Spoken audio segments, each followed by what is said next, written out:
በአንድ ወቅት አንዲት አህያ ጫካ ውስጥ ስትዘዋወር አንድ ባዳኞች ተገድሎ የተጣለ የሞተ አንበሳ ቆዳ ታገኛለች።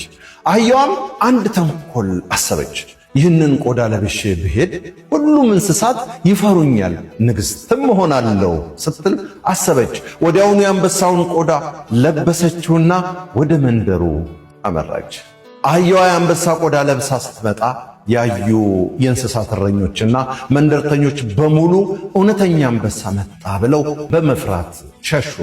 አህያዋም በሁኔታው በጣም ተደሰተች። እኔማ ዛሬ የጫካው ንግሥት ሆኛለሁ ብላ በኩራት ተወጠረች። ሁሉንም ስታስፈራራና ስታሳድድ የቆየችው ይህች አህያ ኩራቷ ከአቅሟ በላይ ሲሆን አንድ ትልቅ ስህተት ሰራች። እውነተኛ አንበሳ መሆኗን ይበልጥ ለማሳየት ፈልጋ ድምጿን ከፍ አድርጋ መጮህ ጀመረች።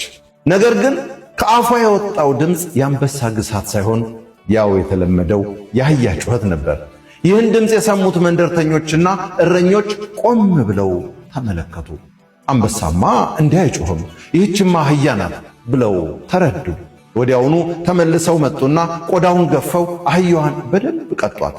አህያዋም በሰው ቆዳ ተመክታና ማንነቷን ዘግታ ለትልቅ ውርደትና ድብደባ ተዳረገች። የሰው ማንነትና ክብር ለብሰህ ለጊዜው ሰው ልታታለል ትችላለህ። ነገር ግን እውነተኛው ማንነት መጋለጡ አይቀሬ ነው። በራስ ማንነት መኩራትና ራስን ማወቅ ከውርደት ያድናል። የሰው ወርቅ አያደምቅ እንዲሉ አበው።